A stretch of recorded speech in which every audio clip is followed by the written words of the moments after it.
ឥឡូវនេះខ្ញុំយល់ហើយយើងអត់អាចខត់ចិត្តមនុស្សដែលគេអត់ស្រឡាញ់យើងឲ្យនៅជាមួយយើងបានទេបើគេចង់ទៅហើយក៏ឲ្យគេទៅអីដែលកន្លងហួងចាត់ទុកថាជាការយកសពទៅចោះធ្វើម៉េចពួកយើងមាននិស្ស័យជាមួយគ្នាតែគ្មានវាសនាជាគូជីវិតជាមួយគ្នាអ្នកអត់ខុសទេអ្នកដែលខុសគឺជាខ្ញុំនៅពេលដែលមនុស្សដែលយើងស្រឡាញ់បំផុតគេលែងស្រឡាញ់យើងហើយគឺដល់ពេលហើយយើងត្រូវស្រឡាញ់ខ្លួនឯងឲ្យបានច្រើន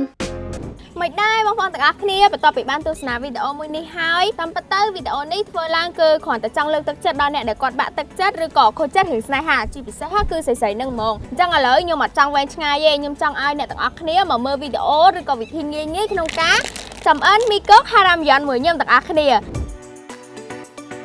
អូខេបងប្អូនទាំងអស់គ្នាដំបូងគឺយើងត្រូវដាំទឹកឲ្យពុះនៅក្នុងបរិមាណដែលសមរម្យបន្ទាប់មកបានយើងដាក់មីរបស់យើងចូលទៅក្នុងទឹកហ្នឹងដើម្បីចម្អិនរយៈពេល5នាទី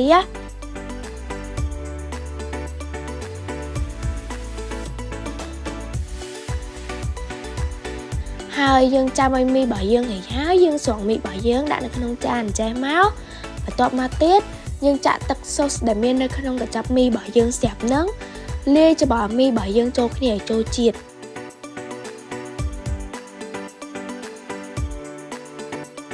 ហើយនៅពេលដែលយើងច្បល់សរសៃមីរបស់យើងចូលជាតិជាមួយនឹងទឹកស៊ុសហើយយើងចាក់ស្រាយសមុទ្ររបស់យើងចូលតែប៉ុណ្្នឹងរួចជាការស្រេចហើយ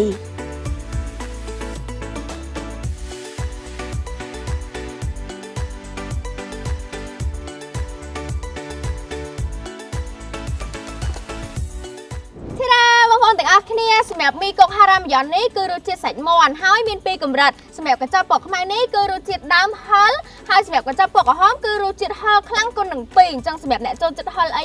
អាចសាកជាមួយមីហារ៉ាមយ៉នបានធៀវជាការធៀមសមញ៉ាំមួយខ្ញុំហើយនៅហើយកុំភ្លេចចូលខមមិនហងថាឃើញវីដេអូនេះមកប៉ុន្មានឥឡូវហ្នឹងមីកុកហារ៉ាមយ៉នរបស់យើងគឺធ្វើបានរួចរាល់ជាការស្រេចហើយអញ្ចឹងខ្ញុំក៏ចាប់ផ្ដើមញ៉ាំដែរអ្នកទាំងអស់គ្នាហើយសម្រាប់ខ្ញុំគឺខ្ញុំអេដបន្ថែមជាមួយនឹងពងទាជាមួយនឹង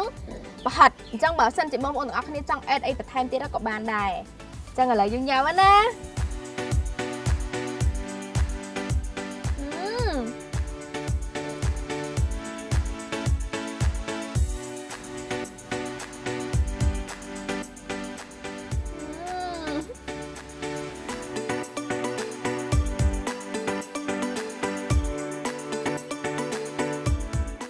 អូខេបងប្អូនទាំងអស់គ្នានេះមួយម៉ាត់ចុងក្រោយ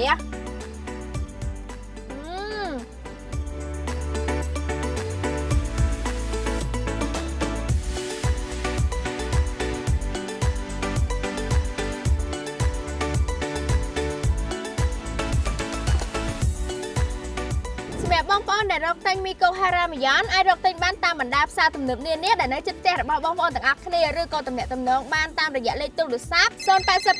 80 10 កុដនិង086 40 កុដ10 កុដ10 កុដឬក៏តាមរយៈ Facebook Page ហារ៉ាមយ៉នមីកុកហារ៉ាមយ៉នហឹរឆ្ងាញ់គ្រប់ម៉ាត់